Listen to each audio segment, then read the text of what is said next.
Tá, então eu vou dar continuidade. Qualquer coisa, eu acho que ele perguntou em relação a se, tipo, se essas três contas seria classificado disponível. Não, eu estava só dando um exemplo de contas de grupos diferenciados e que esses grupos eles podem ser classificados de acordo com o grau de liquidez. E ele estava mostrando que tem grupo que tem um grau maior do que o outro.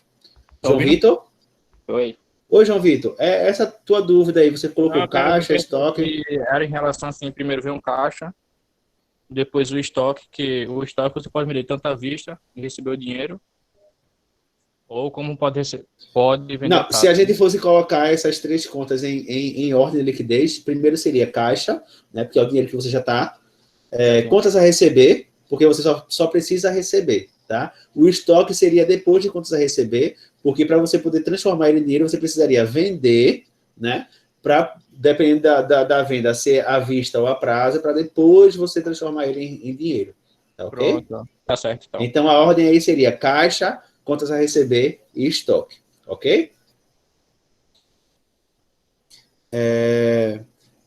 Então, entendendo, né, essa situação do que seria esse grau de liquidez, né, a lei das SA, ele vem dizer que disponibilidades seria tudo que eu consigo designar dinheiro em caixa e em banco, né, ou como bem ou valores equivalentes a esse dinheiro que está também em banco, como ele dá, por exemplo, o cheque, né? Tem empresas que ainda trabalham com cheque e tem valores de cheque em seu caixa. Ou seja, ele não é nem o dinheiro, nem é um saldo bancário, mas eles são valores equivalentes a esse disponível, tá? Então, a lei da SA, ele traz o termo disponibilidades, tudo aquilo que eu consigo designar como dinheiro em caixa e em banco, tá? Porém, quando eu falo de contabilidade, eu não tenho que me limitar apenas, né, à legislação, né? E aí nós temos as IFRS, que são as normas internacionais de contabilidade, ok? Então, nas IFRS, o conceito de caixa e equivalente de caixa, ele é um pouco mais amplo do que a gente tem lá de definição na lei das SAs, tá? Então, o valor engloba, né? Além das disponibilidades, propriamente dita, ou seja, quando eu falo de disponibilidade disponível, do valor disponível na empresa, tá? Eles englobam também valores que podem ser convertidos em dinheiros a curto prazo, tá? Então, essa conversão em dinheiro em curto prazo, ela não pode trazer um risco, né? Significante para a empresa, e esse risco é relacionado à mudança de valor. Então, deixa eu melhorar esse entendimento aí para vocês, né? Se eu tenho lá, com base na lei das SAs, um valor de investimento financeiro, tá? Esse investimento ele não seria considerado como disponível, tá? Porque o disponível para a lei das SAs seria caixa, banco, né? E valores equivalentes, tá? Já nas IFRS, se esse investimento ele não traz risco de mudança de valor, ou seja, o valor que eu depositei naquele investimento, ou o valor que foi investido, ele não tem risco significativo de mudar de valor, de perder algum valor, ou de acrescentar também, ele pode ser considerado como um equivalente de caixa, mesmo que aquele título não esteja lá como caixa ou como cheque no meu disponível. Pode ser apenas um título financeiro de algum resgate, por exemplo, um CDB, né, um certificado de depósito bancário. Eu faço um depósito em um CDB, né, e aí eu tenho um prazo de resgatar esse título, tá? E esse resgate, ele pode durar lá 30 dias, 60 dias, 180 dias, tá? Então, para um CDB ele ser considerado como disponibilidades, primeiro, ele tem que ser de curto prazo. Então, para as IFRS, quando eu trabalho o conceito de curto prazo, são valores que não podem ultrapassar 90 dias, tá, gente? Isso é muito importante, vocês, se vocês não estão aí anotando, tomar nota disso. Inclusive, essa informação está lá no CPC 03, tá? Então, os equivalentes de caixas, eles são valores, né, de curto prazo, e esse curto prazo, eles dão um prazo aí de 90 dias. Então, se eu tenho uma aplicação de CDB, mas o resgate dela é de 180 dias, de 120 dias, ela não vai poder ser classificada em disponibilidades, porque ela não apresenta aí a regra, né? Ele não cumpre a regra de ser curto prazo. Para ser um curto prazo, para o disponível, ele tem que estar com liquidez de até 90 dias, ok? Ô, professor, Pois não? além do senhor estar dando essa aula e a gente estarmos todos assistindo nesse momento, ela também vai ficar gravada para que a gente Tá possa estar sim, tá revendo? sim. Ela tá gravando, tá? Ah, perfeito. Obrigada. Por nada.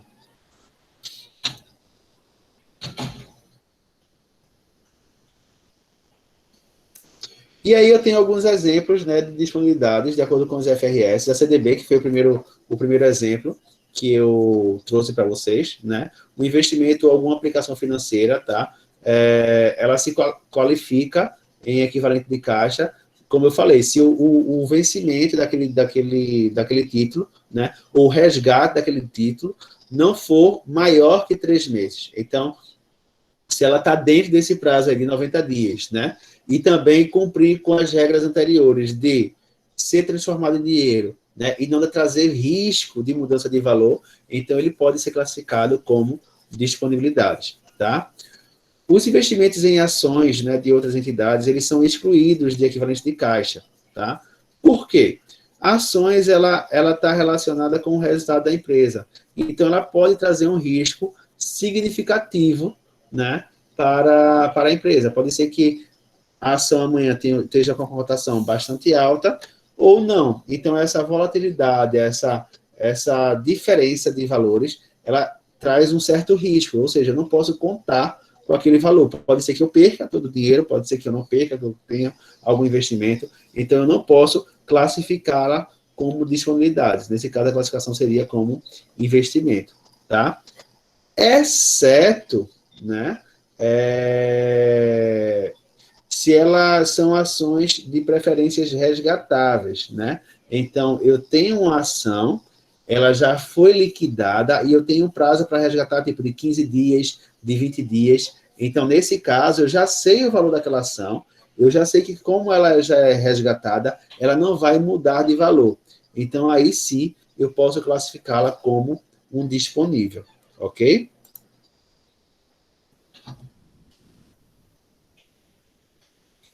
E aí, como eu falei, ó, dentro desse conceito, as aplicações de títulos de liquidez imediatas e aplicações financeiras resgatáveis, aproximadamente no prazo de 90 dias do balanço, são também classificáveis como equivalentes de caixas, devendo, todavia, ser mostradas em conta à parte. O que seria isso? Olha, eu tenho lá, no meu grupo de disponibilidades, a primeira conta, caixa, a segunda conta, banco. O valor dessa aplicação financeira ela tem que estar em uma conta à parte. Eu não posso somar dentro da minha conta banco ou da minha conta caixa. Nesse caso, eu teria lá 3 contas no meu disponível. A primeira, caixa, depois banco e depois investimento ou aplicação em CDB ou aplicação financeira. Tá? O que eu estou dizendo aí é que, além de estar dentro desse prazo de 90 dias, né, além de ter o conceito de não ter risco de mudança de valor, ela tem que ser classificada numa conta à parte. Tranquilo, galera? Alguma dúvida em relação a esse conceito de disponibilidade? Ô, professor, Jade, novamente. Pois não, pode falar. Essa é a sua aula, o senhor assim falando para a gente. Não teria como o senhor disponibilizar, tipo, como se fosse um quadro, algo dessa natureza, e o senhor mostrando para a gente? Certo. Esse tipo de metodologia, Jadeuda, eu vou fazer quando eu estiver trazendo alguns exemplos, tá? Entendi. Nesse caso, eu tenho essa questão mais por expositiva mesmo, mesmo. para vocês. Porque, veja só, essa questão de classificação ela é muito conceitual, tá? Certo. E aí, quando estiver trazendo algum exercício, alguma coisa, aí sim, a gente vai estar aí com o Paint ativo aí para vocês, a gente vai riscar bastante. Tranquilo? Tá bom. Desculpa ter Nada, feito essa tranquilo. pergunta. Então, vamos lá, gente. Num plano de contas, né, o grupo de disponível ela vai ter que ser demonstrado da seguinte forma, tá? Então, eu tenho o primeiro grupo, ativo circulante, dentro do circulante, o meu disponível. Então, a primeira conta, caixa, né? depósitos bancários à vista. O que são esses depósitos bancários à vista? São as contas de banco, né? Numerários em trânsito, que são aquelas contas em que eu tenho um valor que está de uma matriz para filial e no momento do encerramento do meu balanço, da minha elaboração da administração contábil, esse valor não está nem em um caixa, nem em outro, ele está em trânsito, né? Então, esses seriam os numerários em trânsito e o equivalente de caixas, que são as aplicações financeiras de liquidez imediata, que é o que eu dei de exemplo para vocês, que tem que estar em contas à parte, tá? Então, na estrutura de plano de contas, tá?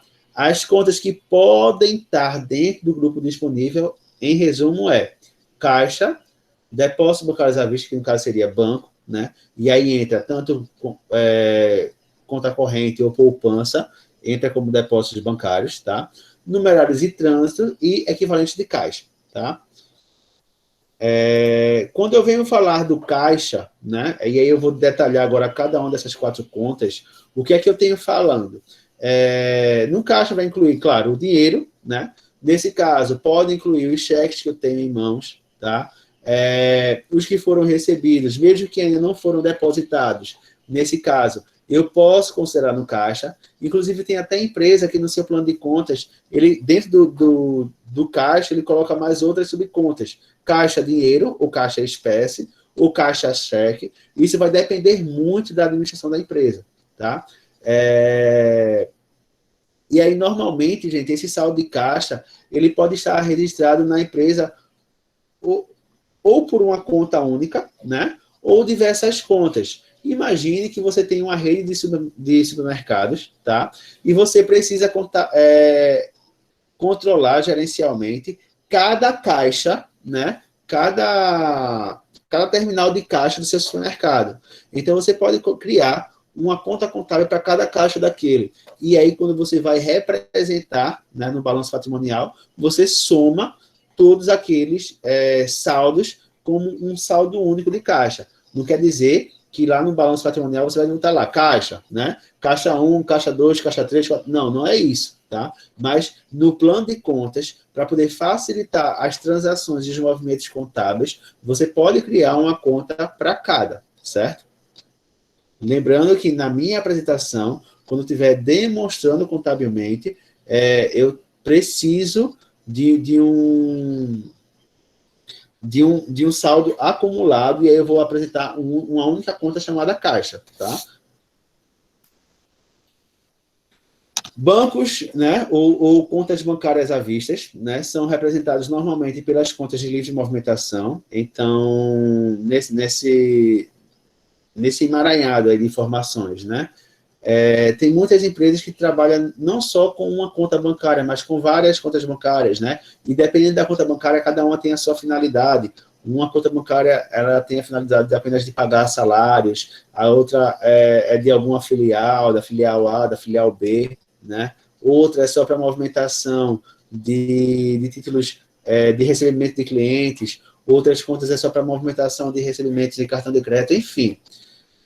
Nesse grupo, né, de contas bancárias à vista, eu vou incluir nesse grupo, né, nesse subgrupo, todas as contas contábeis relacionadas a bancos ou operações bancárias em que eu faço depósitos nessas contas. Então, está incluído tanto conta corrente quanto a conta poupança, tá? Então, quando eu evidenciar no meu balanço patrimonial, eu só preciso colocar lá banco, né? Não precisa dizer banco, conta corrente, banco, poupança. Não, isso a gente faz nos lançamentos contábeis em razonetes. Mas na minha demonstração contábil, no meu balanço patrimonial, só precisa contas bancárias ou, de forma bem simples, bancos.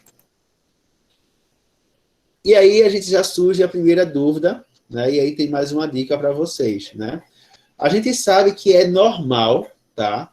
Em algum período do exercício social, uma conta corrente, né, ela apresentar um saldo negativo, tá? Ou seja, a gente sabe que todas as contas do ativo, né, ou a grande maioria, melhor dizendo, ela tem natureza devedora, ou seja, os saldos dela é movimentado a débito, né?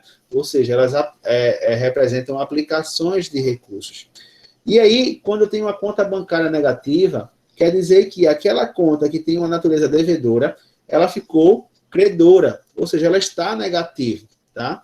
E aí, se eu estou mostrando uma conta credora no meu ativo, no meu balanço patrimonial, no grupo de ativo, eu estou reduzindo o valor do meu ativo.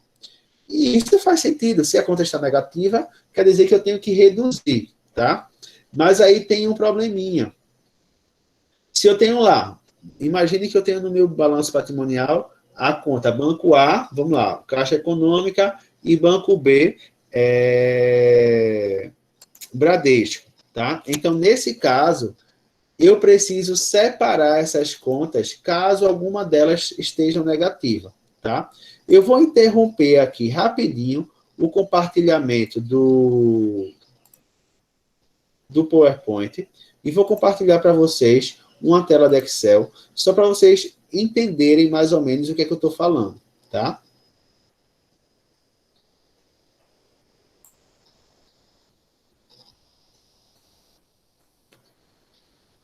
Todos conseguem visualizar aí a minha planilha Excel?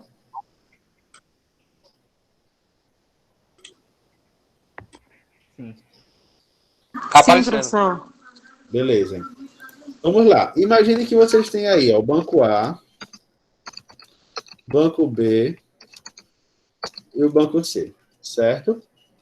E aí eu tenho um saldo de 1.500 no Banco A, 2.700 no Banco B e R$ 3.000 no Banco C. Esses saldos, eles são saldos positivos, tá? Imagine que aqui eu represento o ativo da empresa. Tá? E lá no meu passivo,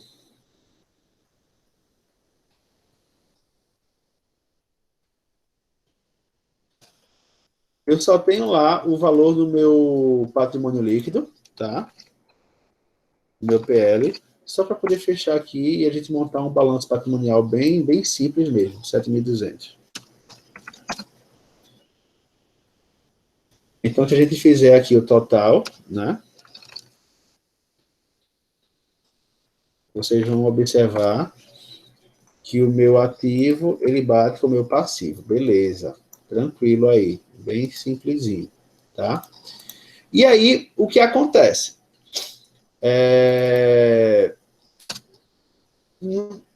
Digamos que isso é o meu saldo inicial, tá? Mas aí, quando eu fechei, encerrei a primeira conta, né? O primeiro mês, o Banco A, ele ficou com um saldo de menos 4.000. Ou seja, o que aconteceu aqui? O meu ativo está no valor de R$ 1.700, porque eu vou somar, né, os valores, e aqui, como está um saldo negativo, não está batendo com o meu passivo, tá? Segura aí. O que é que diz lá no slide que eu vou voltar a postar para vocês? Ele diz assim, ó, contas bancárias negativas, ou seja, as credoras, ou saldos, né, a favor de bancos, ou seja, o que a empresa está devendo para o banco, elas não podem ser demonstradas como contas redutoras de saldo. Ou seja, esse saldo aqui, negativo, ele não pode ficar no meu ativo. Eu teria que abrir uma conta no meu passivo, com o valor lá do Banco A, com o saldo que eu estou devendo.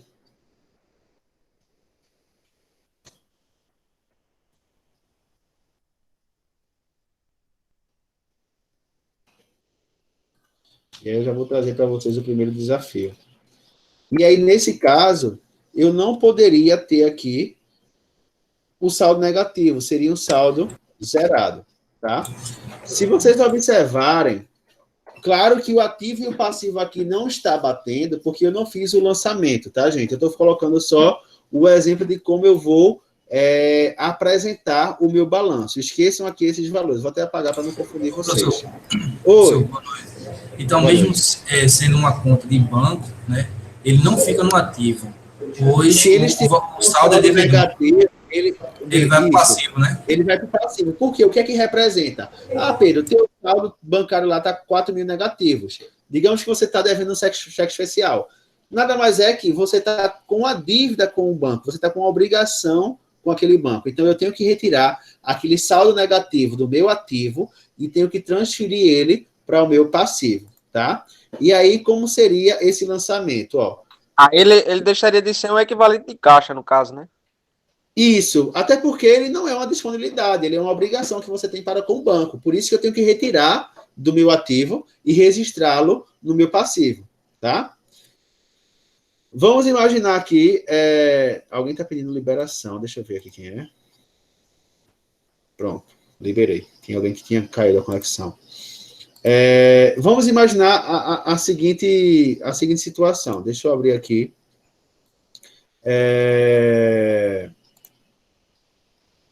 Eu vou dar esse mesmo exemplo. Banco A.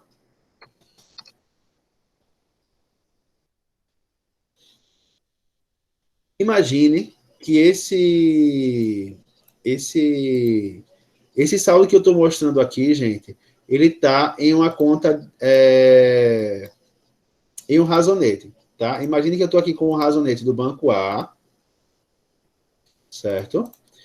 E aí, o saldo da conta dele, lembrando que eu tenho o lado de débitos e o lado de crédito, né? Então, o saldo dele do Banco A lá em cima, para ele estar negativo, ele estaria com um saldo de R$4.000 no meu crédito, ok?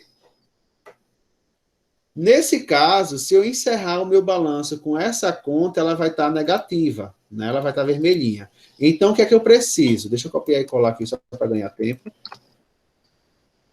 O que é que eu preciso? Eu abro uma conta chamada empréstimos. Isso no meu passivo circulante, certo?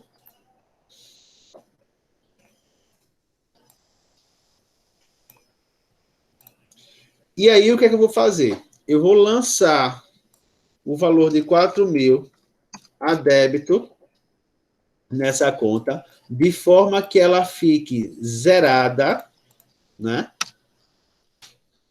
E a contrapartida desse lançamento a débito, eu vou lançar a crédito no meu passivo. Certo? Então, nesse caso, eu deixo de apresentar uma conta bancária zerada e estou mostrando para o meu usuário da informação, seja lá qual for, de que, eu tenho 4.000 negativo no meu banco. E aí ele não está representando a minha disponibilidade, mesmo que eu esteja diminuindo lá, porque isso representa uma obrigação para com o banco. Ok? Vai ter um exercício que a gente vai fazer para encerrar alguns lançamentos contábeis e a gente vai treinar esse lançamento aí, porque pode ser que aqui no Excel, ou então, tipo, falando assim, vocês não estejam conseguindo visualizar de forma tão nítida, né? Quando eu falo visualizar, é entender, tá? Mas aí, quando a gente for praticar, podem ficar tranquilos que a gente vai ver isso com mais calma, tá, gente? Então, só de forma bem conceitual, não vamos se preocupar agora com o lançamento contábil, vamos com calma, tá? Se eu tenho um banco e esse saldo bancário no encerramento ele ficou com saldo negativo, eu não posso deixar esse saldo negativo no meu disponível. Eu zero a conta de banco, né? Faço o lançamento de forma que ela fique zerada e o saldo negativo seja apresentado para o usuário no meu passivo. Tá? Isso é regra. Porém, tem algumas exceções, tem empresas que trabalham com vários bancos, várias contas de um mesmo banco, melhor dizendo. Exemplo, eu tenho Banco Santander, mas aí eu tenho conta na agência 1, 2 e 3. Ou seja, a minha dívida é com o Banco Santander.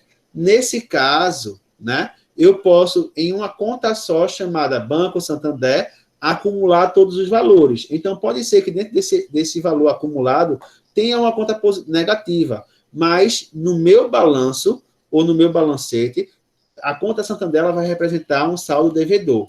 Se a minha conta apresentar um saldo credor, ela não pode ficar no meu ativo. Eu tenho que fazer esse lançamento debitando, né, a conta negativa e creditando esse valor equivalente num passivo, para que esses valores sejam apresentados de forma mais correta, né? Eu não posso apresentar em saldo bancário valores negativos dentro de um ativo circulante. Tá ok, gente?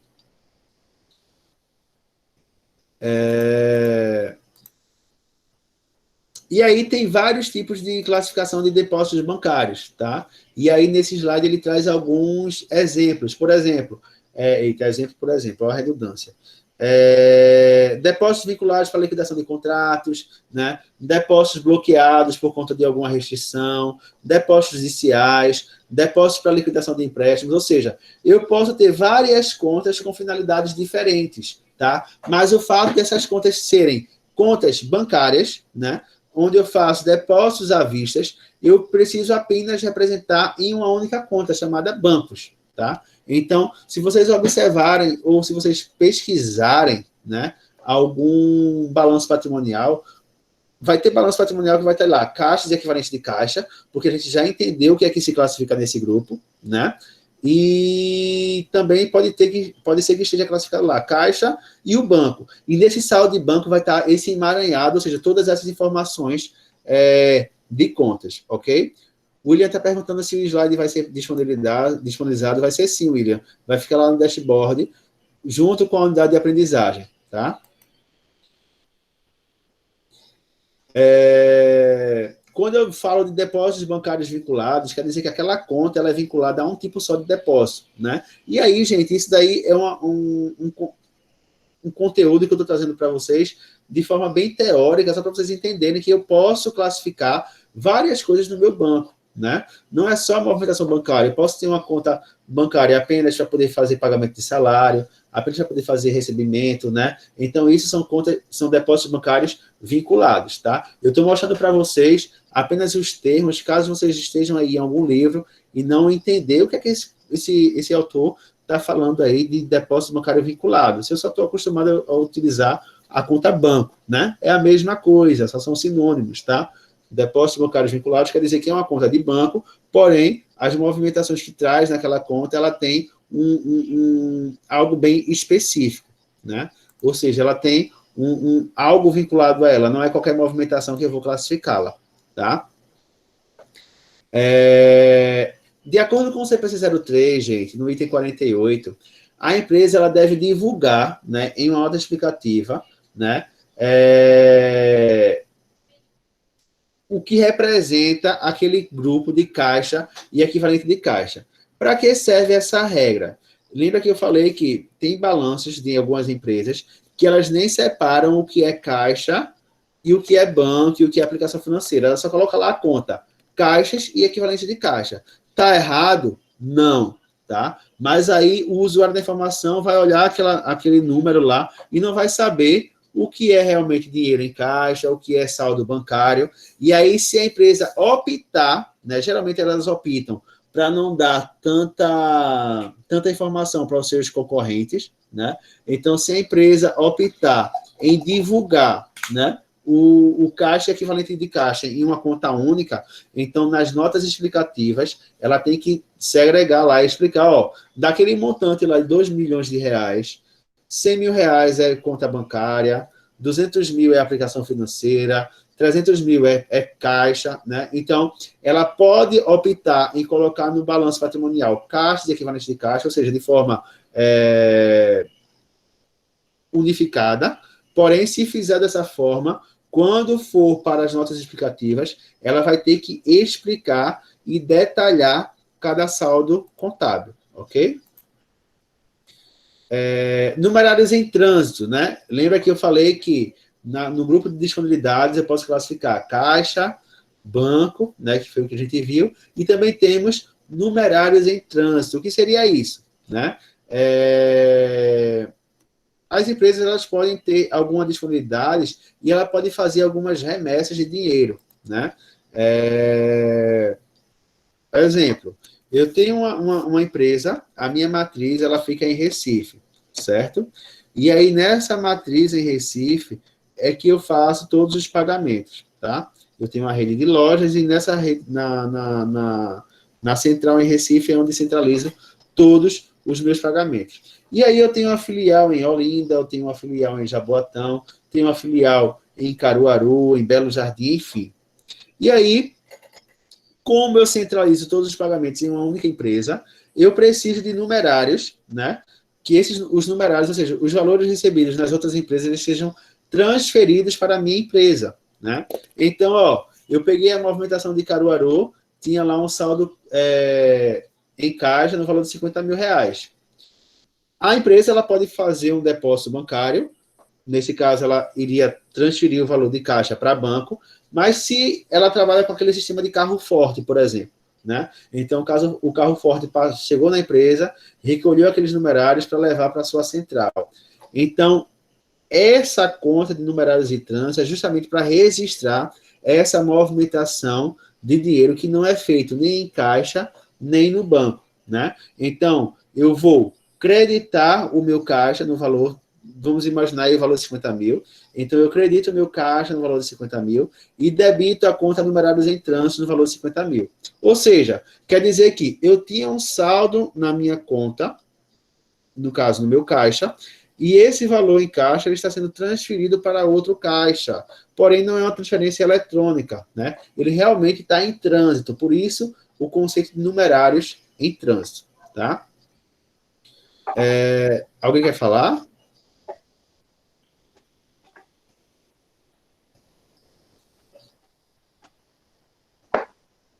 Não? Então, vou seguir.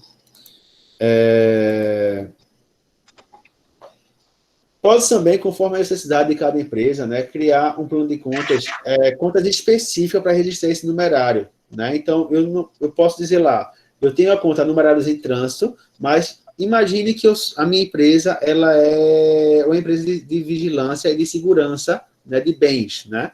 Ou seja, eu tenho vários carro forte, por exemplo, recolhendo valores dos meus clientes.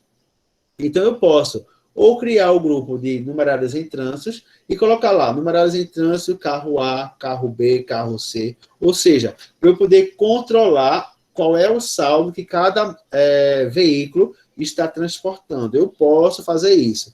Lembrando que essa opção, gente, é no plano de contas, tá? Eu não estou falando aí do saldo que eu vou representar no meu balanço patrimonial. Se for no balanço patrimonial, é uma conta genérica com o nome numerários em trânsito, ok?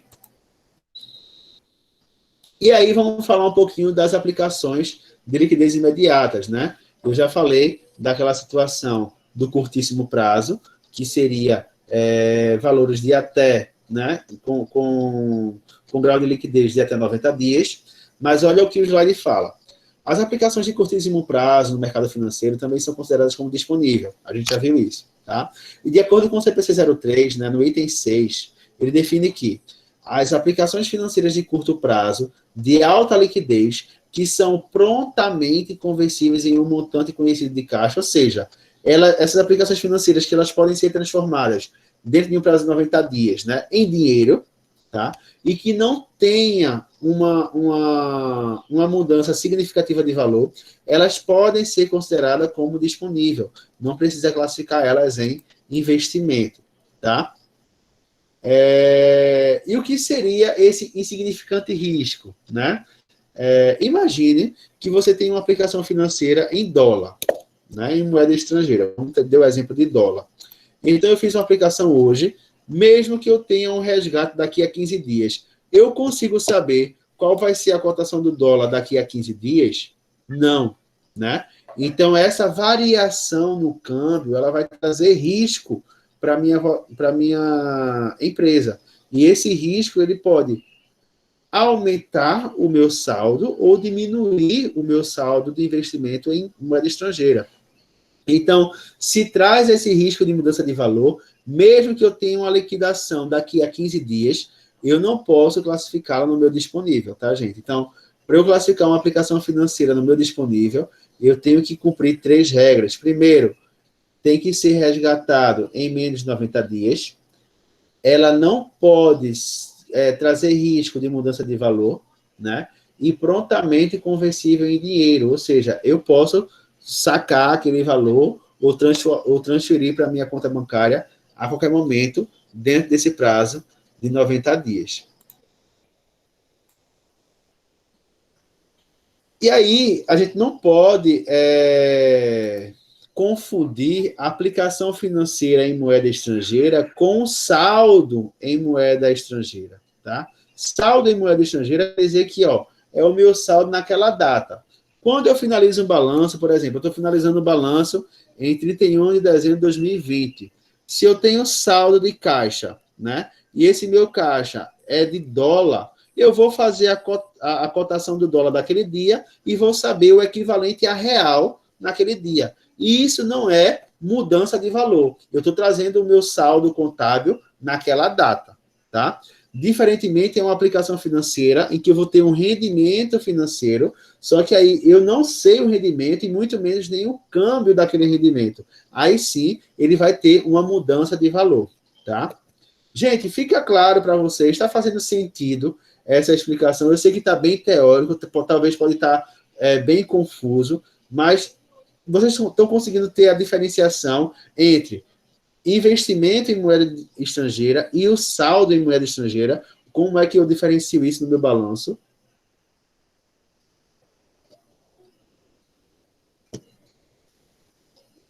Professor, desculpa, o senhor poderia repetir essa diferenciação?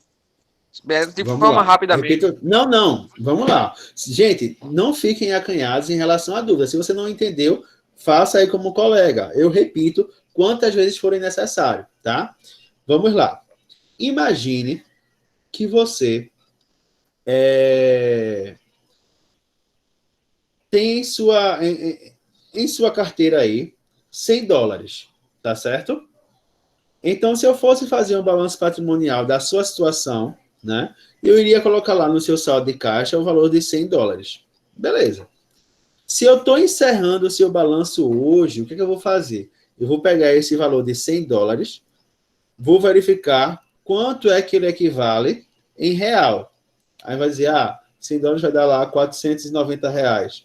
Então, eu tenho lá o câmbio do dia e estou com esse valor em real, no caso, esse valor em dólar, representado em real. Então, isso é um saldo bancário, tá? Isso não trouxe risco de valor, porque você sabe que você tem $100 hoje. E se você quer transformar em real, você vai transformar $100 hoje. Você sabe quanto é que equivale, tá? Diferente de você tem esses $100 agora na sua carteira, tá? E vai aplicar em uma poupança. Beleza, você colocou lá $100. E você vai resgatar esse valor daqui a 20 dias, beleza? Daqui a 20 dias, você não sabe quanto vai ser a cotação do dólar. Então, isso traz um risco para você. Pode ser que nessa sua aplicação você saia com $100, né? Ou menos que $100. No caso, se a tua cotação hoje está R$4,90, esses $100 vai estar equivalendo a R$490. Beleza. Mas daqui a 20 dias, o dólar dá um pipoco lá e está valendo R$6 o valor do dólar. Então, a tua aplicação financeira ela não vai estar lá mais com um saldo de 490. Ela vai estar lá com um saldo de R$600. Professor, mas foi bom para a empresa, aumentou o valor. Quando eu falo do risco de mudança de valor, não é só um risco negativo. É um risco em que tenha essa alteração. Pode ser que tipo, o dólar está R$4,90 hoje, mas daqui a 20 dias ele esteja só a R$3. Então, nesse caso, você, além de ter perdido o investimento, né, o teu saldo em caixa mudou, né, porque está relativo ao câmbio do dia. Né? Então, essa seria a diferença entre investimento em moeda estrangeira e saldo em moeda estrangeira, tá? Eu não sei se ficou claro ou se você precisa de mais algum exemplo. Foi assim que a JBS ficou rica, não foi? É mais ou menos desse jeito. Foi mais ou menos desse jeito. Ok, gente? Informações privilegiadas. Ok, deu para entender. Deu para entender, né? Tranquilo. E aí, gente, muito tem se falado nos últimos dias sobre, nos últimos meses, nos últimos anos, né? Sobre moedas digitais, tá? E aí, vamos falar do Bitcoin, né? O Bitcoin, apesar de ser considerado uma moeda digital, eu não posso considerar ela como uma moeda de fato, tá? Por quê? O conceito de moeda, ela tem que ser aceita em qualquer lugar. Por exemplo, real. Então, a moeda real, na economia brasileira, ela vai ser aceita em qualquer estabelecimento, né? Então, eu posso pagar em qualquer lugar. Se eu estou com Bitcoin, não é todo lugar que vai receber esse tipo de moeda, né? Então, isso já descaracteriza uma moeda, né, de acordo com as regras do Banco Central, tá? E aí, vê só, o CPC 6, o item 6 do CPC 03, ele define que caixa seria numerário em espécie e depósito bancário disponível. Portanto, moedas digitais, elas não se adaptam à definição de caixa. Por quê? Ela não é um numerário ou um valor em espécie que vai estar sempre disponível, né, para a empresa. Você vai ter que fazer a permuta ou o resgate daquela moeda, tá? Então, ela não é caixa. Aí você...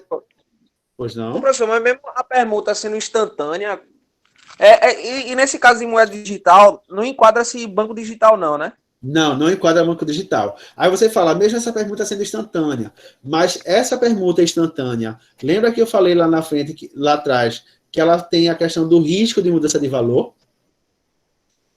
Então, pelo risco, sim. Isso, então, por isso que ela não pode ser considerada como, primeiro, como moeda, porque ela não é aceita em qualquer local, né? Tem alguns estabelecimentos que aceitam e outros não, tá? E aí, no caso da Bitcoin, ela não seria um disponível da empresa, ela é um tipo de investimento.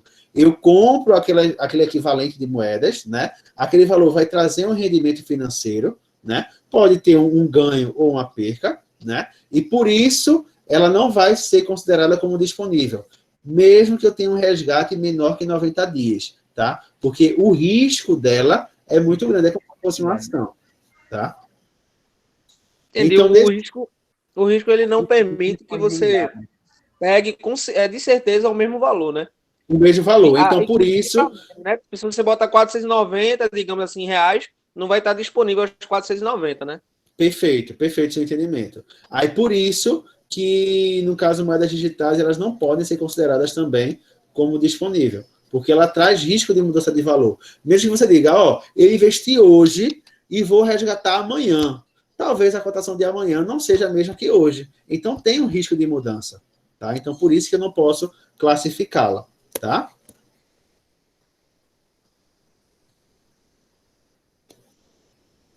E aí, gente, nesse slide aí eu trago que, no caso de moedas digitais, elas não podem nem ser classificadas, nem como caixa, nem como banco, em nenhum grupo, nenhuma conta do grupo de disponibilidades. Na verdade, ela é um instrumento financeiro, ela é um investimento financeiro, tá? Então, se eu tenho lá algum fato contábil que fala de aquisição de moedas digitais, mesmo o nome sendo moedas, né? O saldo em caixa de moedas digitais, esse valor ele vai estar registrado como investimento, porque para a contabilidade internacional, ela é considerada como um instrumento financeiro, ou seja, o Bitcoin ele não é moeda, de fato, né? Apesar de ser chamado de moeda digital, ele não é uma moeda, porque para ser moeda, ele tem que ser aceito na maioria do mercado, ele tem que ter uma aceitação unânime no mercado, tá? Então, ele é um título de investimento, ok? Vamos praticar, gente. Vamos tentar colocar isso aí em um entendimento melhor para vocês. Deixa eu parar aqui. Não sei se é com todo mundo, mas agora tá aparecendo, porque nos dois últimos slides não estava aparecendo direito daqui, não. Tava meio pegando uma parte só. Entendi. Eu não sei se tá com todo mundo, mas aí não tem problema. Esse slide eu vou compartilhar assim que encerrar a aula e eu vou colocar lá no Blackboard, tá? Eu não sei se todos já estão conseguindo acessar. Eu acredito que sim, porque foi lá que vocês acessaram o link da sala de aula. Tá ok? Aí eu vou disponibilizar o slide e vou disponibilizar também para vocês o primeiro exercício para a gente poder ter uma noçãozinha, tá? Tanto do assunto, e eu também quero fazer uma sondagem de como está a turma, tá ok? Gente, eu queria que vocês falassem um pouquinho, né? Eu sei que o assunto é bem teórico, tá? Claro que quando a gente começar a fazer os lançamentos contábeis, quando eu começar a trazer fatos contábeis, a gente vai estar numa dinâmica bem melhor, né? Hoje é a primeira aula, né? A gente está aqui mais para poder apresentar a disciplina em si, e é tanto que esse assunto não está nem na unidade de aprendizagem, né? A primeira unidade de aprendizagem, se vocês observarem lá, é crédito de liquidação duvidosa. Só que é um assunto tão específico, né, que eu preferi falar de disponibilidades para poder começar depois, na próxima aula, a falar do grupo de clientes, né, de créditos, e aí sim a gente entender a questão de disponibilidades e do crédito de liquidação duvidosa. Tá ok? Eu queria que vocês falassem um pouquinho, né? Já tem mais pessoas aí, no início da aula tinha menos que 20 pessoas, aí já tem 33 pessoas conectadas. Se esse tipo de assunto, para vocês, hoje, foi confortável ou não. Eu sei que foi um assunto bem teórico, tá, gente? Eu não estou falando da metodologia, mas estou dizendo essa classificação contábil, né, nos grupos. Vocês têm dificuldade, por exemplo, eu posso trazer alguns fatos contábeis. Vocês têm dificuldade de saber se aquela conta vai estar num ativo circulante, não vai estar. Como é que é essa relação com vocês aí? Me falem um pouquinho.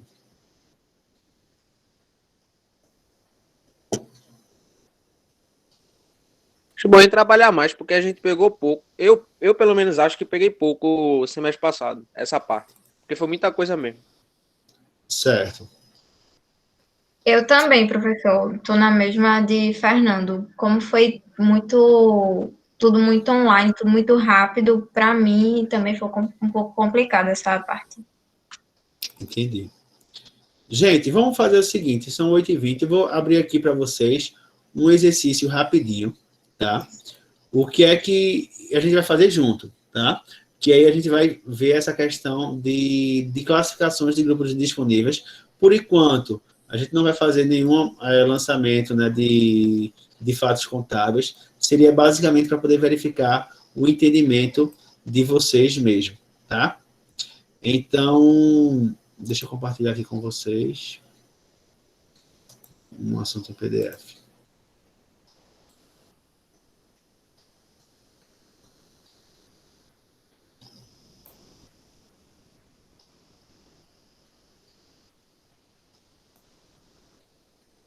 Vocês conseguem visualizar aí? Sim. Tá dando para fazer a leitura? Tá muito pequeno o texto. Me falem um pouquinho. Deixa eu ver se eu aumento um pouquinho. Para mim não está aparecendo nada.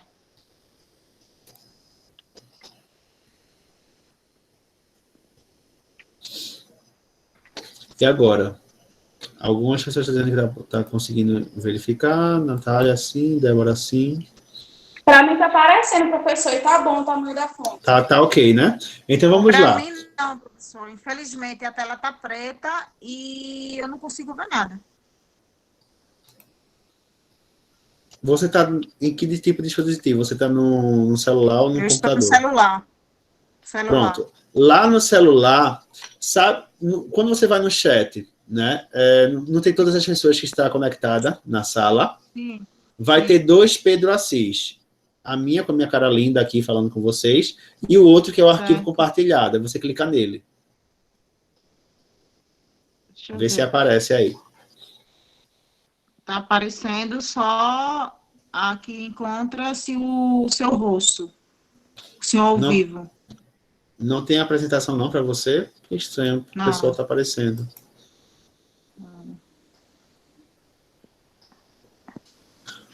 Só um minuto. Alguém falou que saiu da sala e entrou novamente e apareceu para ela. Não sei se seria o seu caso.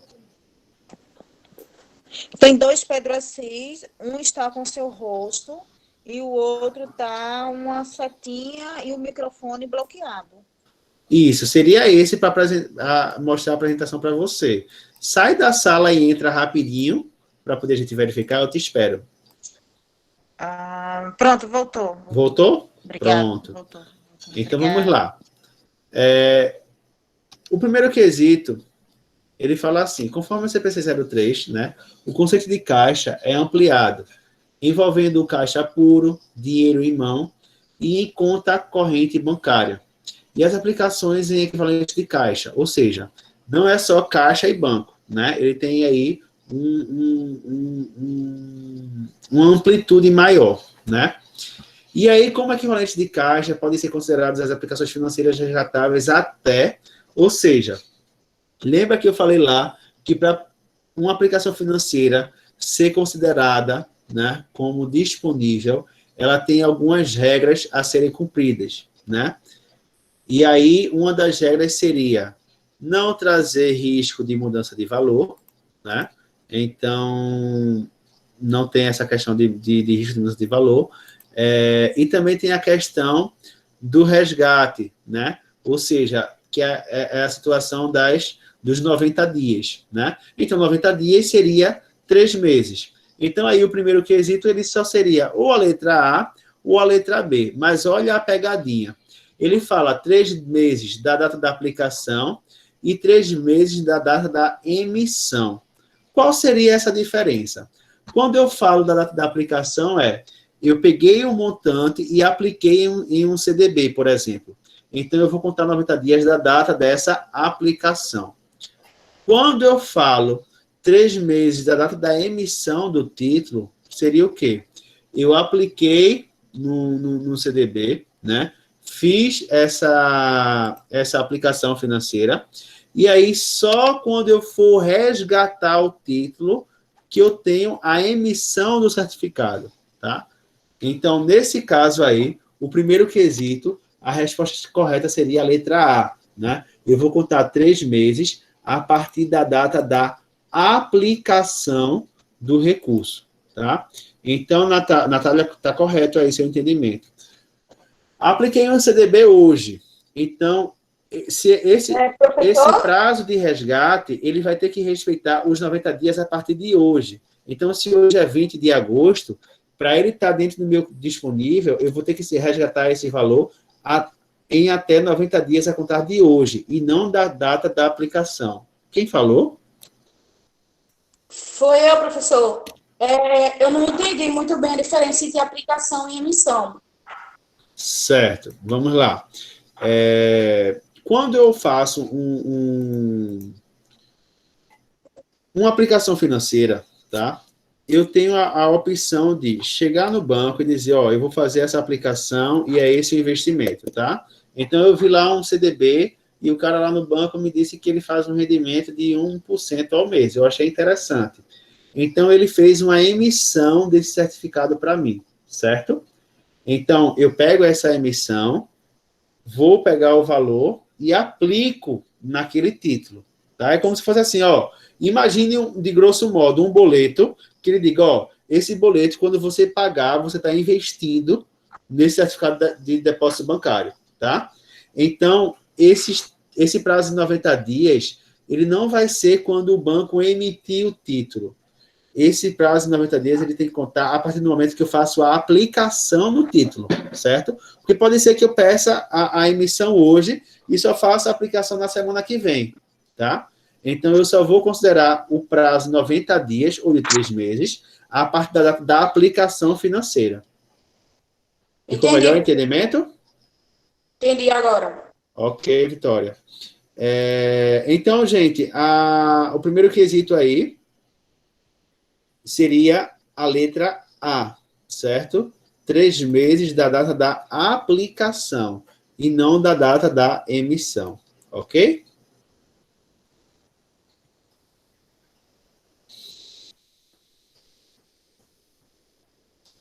Olha o segundo quesito. Ele fala assim, a Cia Grana Viva tem os seguintes saldos de caixa, banco, aplicação financeira e duplicados a receber, né? Então, tem aí os saldos de caixa, de banco conta corrente, poupança, CDB, e aí observe que ele colocou aí 30 dias de carência, né? Fundo de capitalização, que é uma aplicação financeira, mas ele tem aí, 2 anos de carência. Duplicados a receber com vencimentos em 7 dias, duplicados a receber com vencimentos em 30 dias, e duplicados a receber com vencimentos em 60 dias, tá? E aí ele quer que vocês determinem, de acordo com essas contas aí, o saldo de caixa e equivalente de caixa, tá? Eu vou dar aí 2 minutinhos para vocês responderem. Não coloquem, por enquanto, nenhuma resposta no chat, tá? Só façam a conta aí e guardem para vocês 5 minutinhos a resposta, tá? Enquanto isso, vocês fazem esse cálculo aí podem ir beber uma água, uma coisa rápida, para vocês responderem. Quando eu voltar, certo? E aí vocês já vão se acostumando com esse tipo de atividade. Quando eu voltar, eu posso perguntar para alguém do fórum aqui, e aí, se a pessoa efetuar essa resposta de forma correta, né, ela já vai ter uma pontuação extra. Eu gosto muito de fazer esse tipo de atividade para poder forçar vocês a participar de sala de aula, tá? Então, se errar também não tem problema, tá, gente? Não precisa estar com vergonha ou não querer falar. Só quero que vocês façam aí esse quesito, tá? No caso, vocês vão somar aí o que vocês devem considerar como caixa equivalente de caixa. Por exemplo, banco conta corrente entra na soma, aí vocês vão somar. Fundo de capitalização deve entrar nessa soma ou não, né? Então, façam essa soma aí rapidinho, tá? Eu estou aqui aguardando vocês. E eu vou fazer essa pergunta para alguém aí, caso alguém não queira responder, ok?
E aí, pessoal?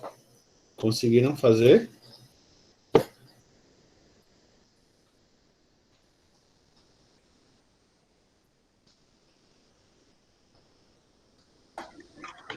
Consegui não, professor. Até tentei, mas não bateu nada com nada. Já desisti. Não deu nenhuma alternativa? Ixi. Nenhuma. Não sei o que foi que eu... A letra A, professor. Professor, meu eu também fiquei deu mais perdida do que cego em pirotécnico. Certo, vamos lá, vamos com calma. Dessa vez, então dessa vez, Encaixa aí conta corrente antes de somente. perguntar para vocês, eu vou responder, tá? Eu encontrei 2 valores. Eu acho que é a letra A. Quem foi que falou aí, Faço bem, letra A? professor. Eu acho que é a letra C. Tenho quase certeza que é a letra C, professor. Eu acho que é a letra C. Quase certeza que é a letra C, professor. Acho que é Eu bem. também acho que é a letra C. Conta corrente, porque poupança, CDB é tudo investimento. Vamos lá. Eu vou colocar aqui um Excel para a gente poder fazer de forma mais rápida. Deixa eu dar um print aqui na parte da...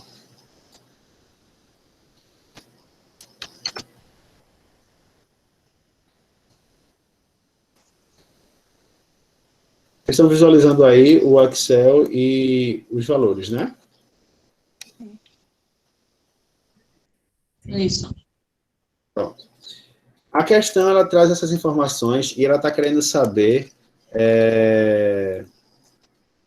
o valor, né, de caixas e equivalentes de caixa, né? Ou seja, o que é que aqui eu vou considerar como disponibilidades, certo?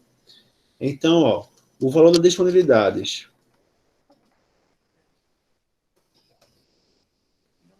seria: caixa entra, gente, como disponível, na opinião de vocês. Sim. Entra. Eu tenho, então, seria R$10.000, tá? Isso. Já em caixa. Beleza. Todo mundo acertou isso daqui, né? Sim. Sim. Deixa eu inserir aqui alguma imagem. Banco. Ele entra no meu Entra. disponível. Sim. Entra. Nesse caso, aí, independente de ser conta corrente ou conta poupança, ele é conta de movimentação financeira. Então, entraria aí 380 mil, certo? Certo. Poupança entraria. Sim. Entra. Sim, né? Banco? Isso, perfeito. Independente de ser conta corrente ou não, né? Entra. É movimentação financeira. Então, eu conseguiria colocar aí os 46 mil também de poupança, certo? Acho que eu errei aí. Beleza. Eu também, Fernando. Vamos com calma. Olha só, esse CDB, ele entraria, gente, a carência acho dele é que de não. 30 Mas- dias. Eu acho que Carência? Primeira Eu pergunta. acho que não O que é entra. CDB? Como? O que é CDB? CDB é um certificado de depósito bancário, é o que eu estava explicando na aula de aplicação financeira, tá? Beleza. Ou seja, o CDB é uma aplicação financeira que eu faço, e aí, nesse caso da questão, eu vou ter um resgate de 30 dias, tá? O CDB, gente, ele não traz risco de mudança de valor, porque quando eu faço a aplicação em CDB, eu já sei quanto é que vai ser o rendimento, eu só tenho que esperar a carência, tá? Geralmente, quanto maior a carência, maior o rendimento daquele CDB, certo? Nesse caso aí, o CDB, a carência dele é de 30 dias, tá? Então, ó, eu sei que o CDB é uma aplicação financeira, certo? E eu sei que ela não tem risco de mudança de valor, ok? E aí, ela também está dentro de 30 dias, ou seja, ela está dentro do aspecto de curtíssimo prazo, ou seja, ela não passou os 90 dias. Então, nesse caso, o CDB entraria ou não como disponível? Sim. Entraria sim. Sim. Eu acho que não, professor, porque, assim, o que eu entendi, a gente teria que ter acesso a esse valor quando quisesse. Ele teria que estar disponível. 15 dias. Não, veja só, não é que tem que estar com ele disponível quando quisesse, tá? A definição do CPC em curtíssimo prazo diz que essa disponibilidade ela tem que estar dentro do prazo de 90 dias, tá? Se liguem nisso. Isso cai muito no exame de suficiência, tá?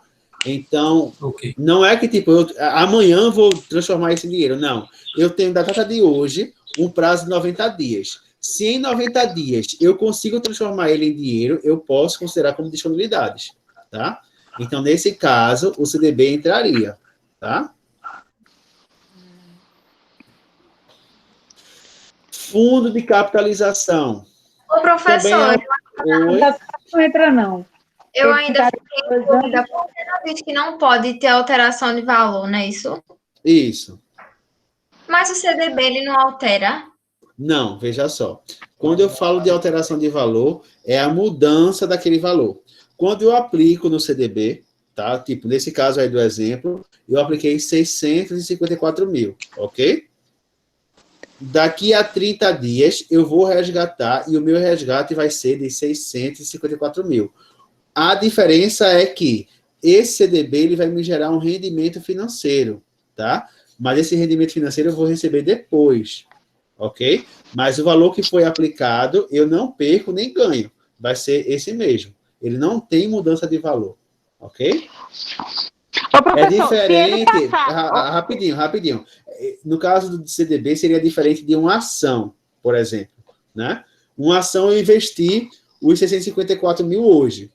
Talvez daqui a 30 dias esse investimento possa aumentar ou diminuir, porque ela vai tendo resultado, né? O CDB não. Eu tive aquele certificado de depósito bancário, depositei, é como se eu dissesse assim, ó, eu estou com 600 mil aqui, ele vai ficar congelado por 30 dias. Se tu deixar ele congelado por 30 dias, tu vai render R$ 1.000. Professor, no Pois não. caso, ele está disponível até 30 dias. Se passar dos 30, não entra mais?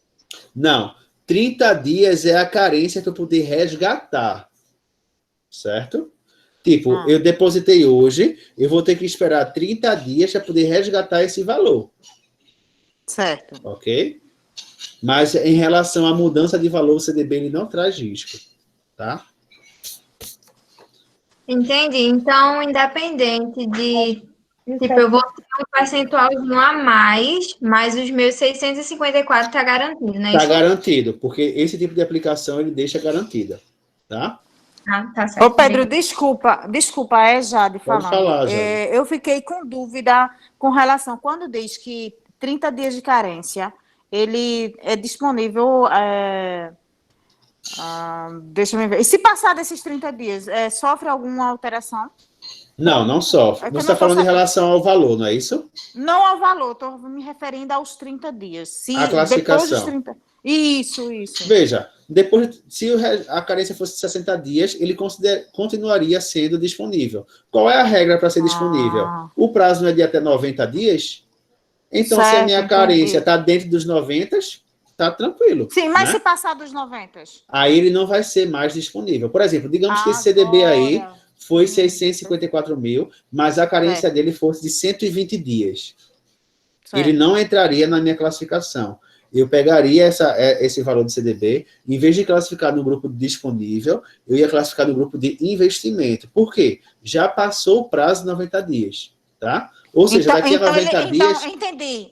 Entendi. Deixa eu falar para o senhor, para ver se realmente foi isso que eu compreendi. Se for até os 90 dias, ele está na minha classificação de disponível. Está dentro da classificação disponível.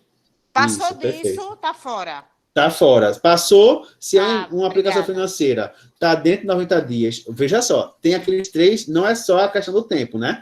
Se ele está dentro de 90 dias e não traz risco de mudança de valor, disponível. Agora, se ele ultrapassou os 90 dias, mesmo que ele não traga mudança de valor, ele não vai ser, certo?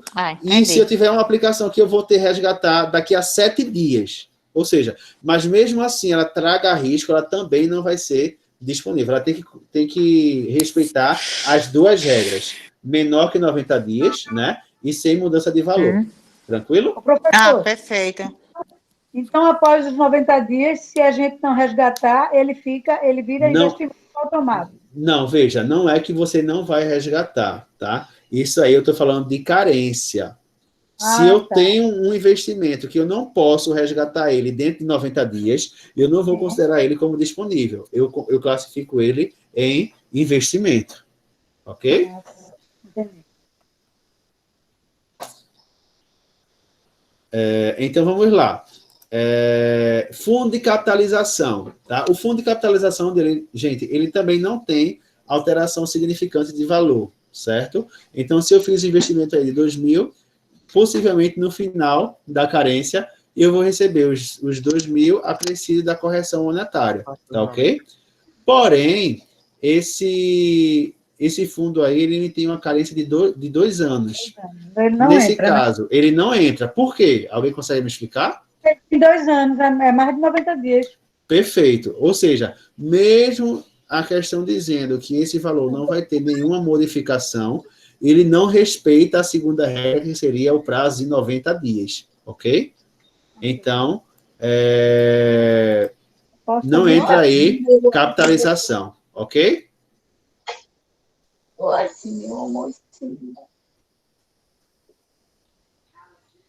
Só um momento, gente. Deixa eu pegar aqui alguma forma.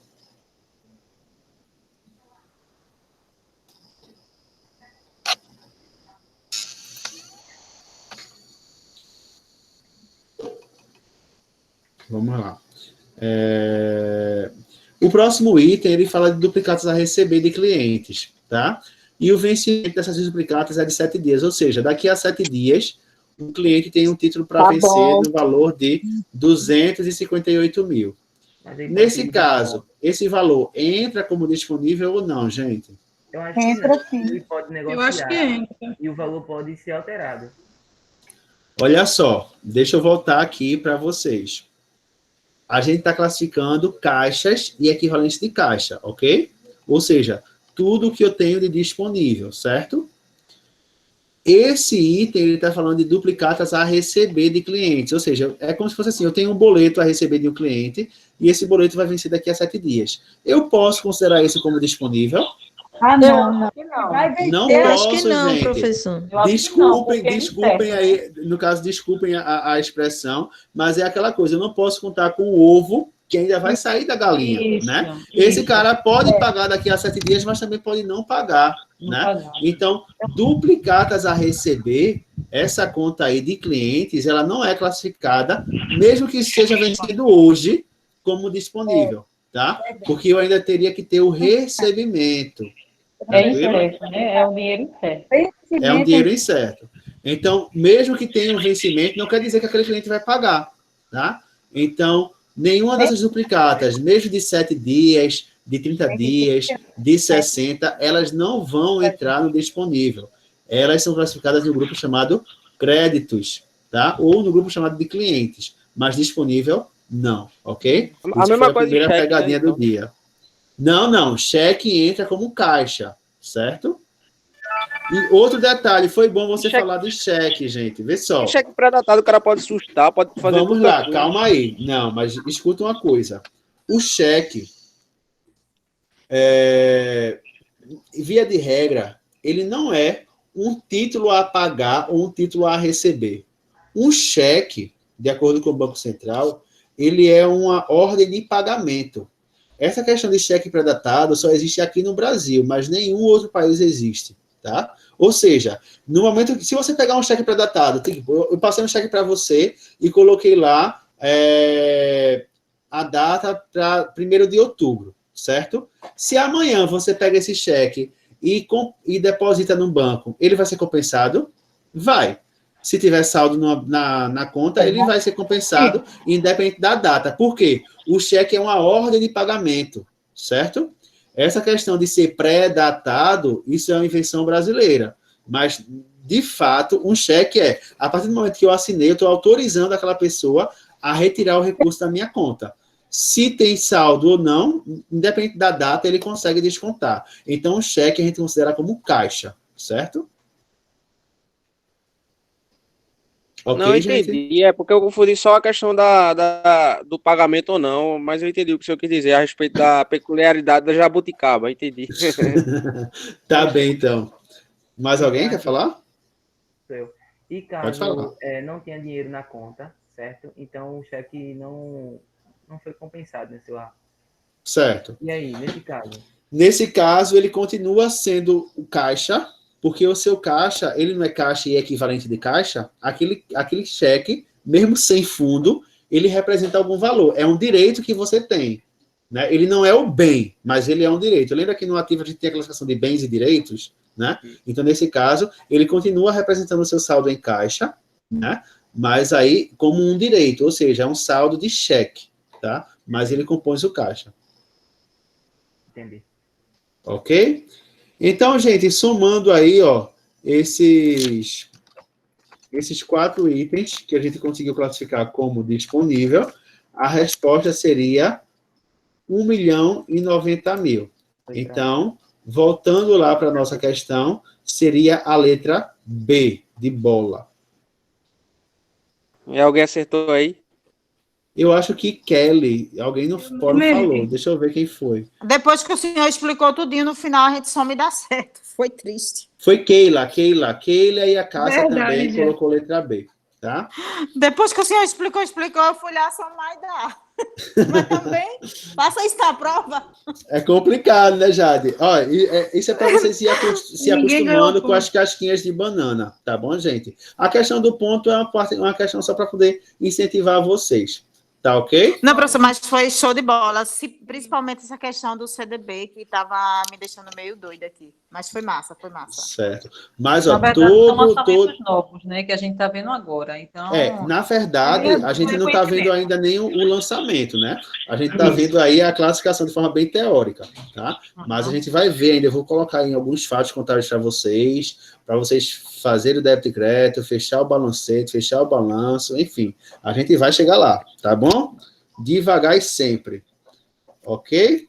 Deixa eu voltar aqui na questão. Alguém já está pedindo também.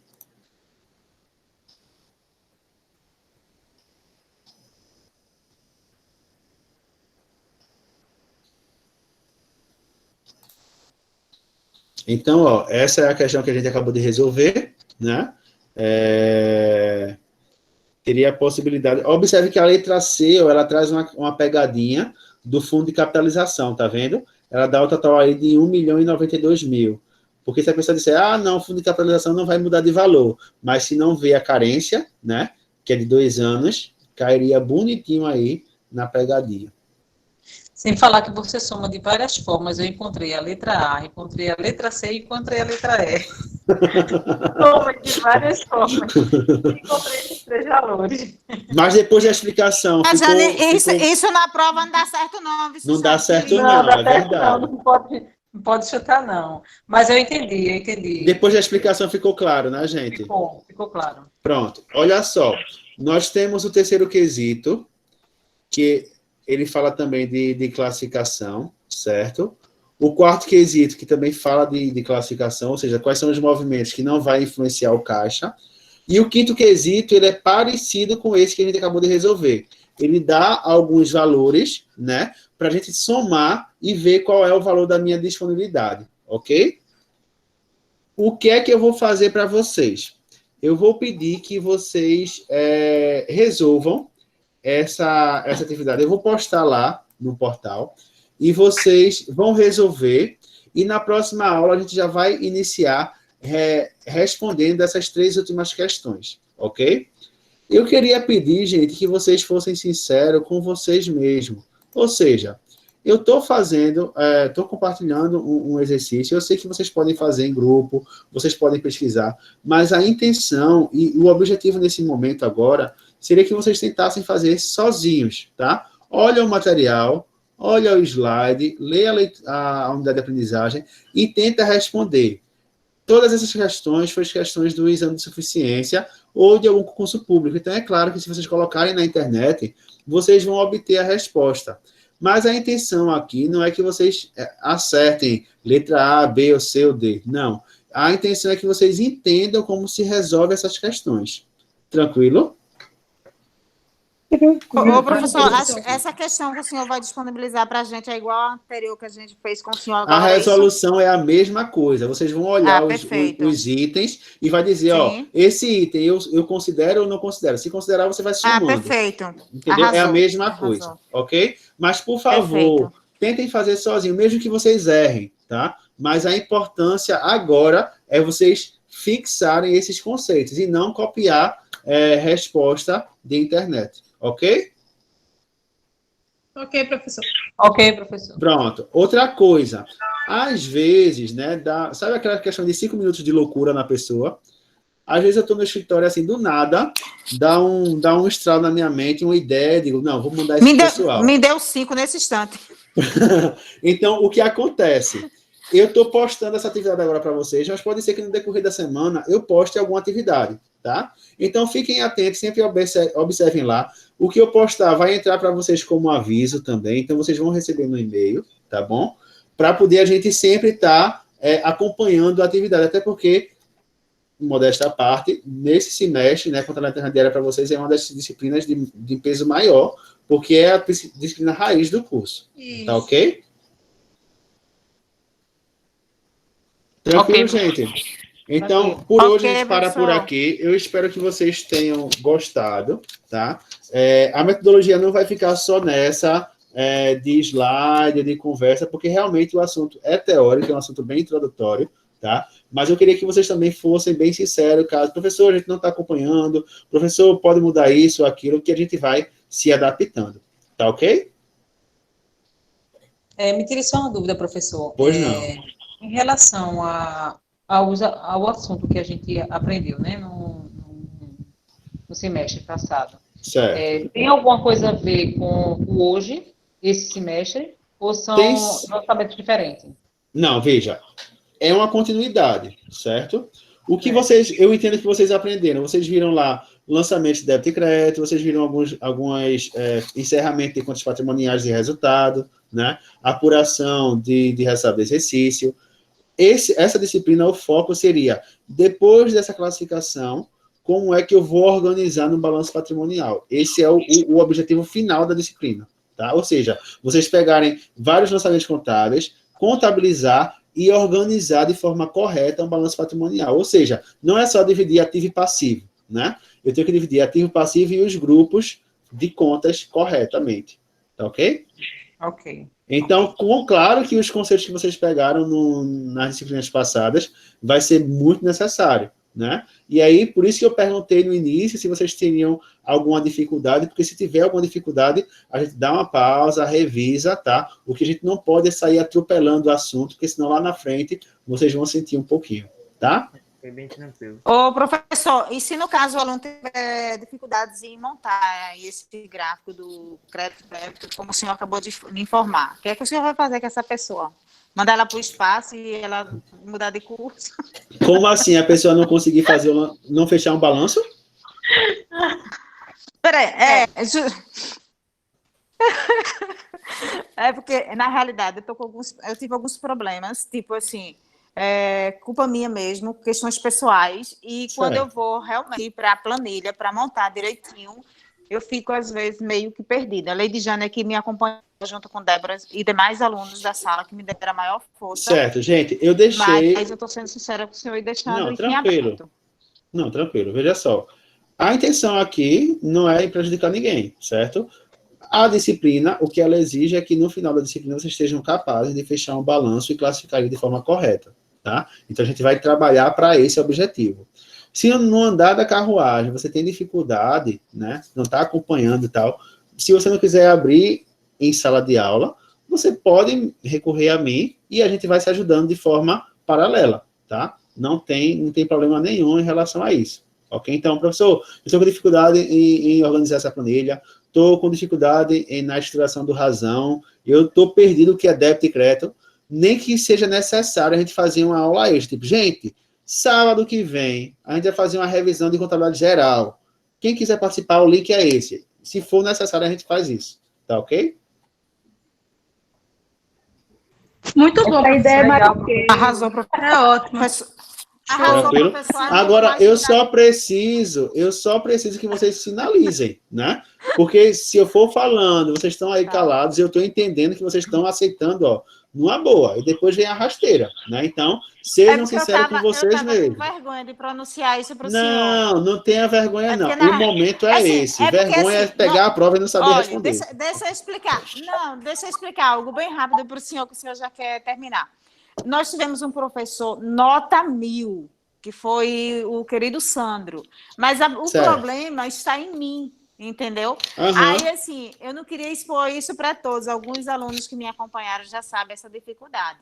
Eu tive problemas pessoais e por isso... Mas, assim, eu estou mostrando para o senhor que é um curso que eu quero muito e estou com essa pendênciazinha, mas eu vejo que o senhor está disposto a nos ajudar. Obrigada. Tá, tô sim. Eu entendo, cada um tem a sua limitação, cada um tem a sua dificuldade. Eu conheço o Sandro, muito amigo meu também.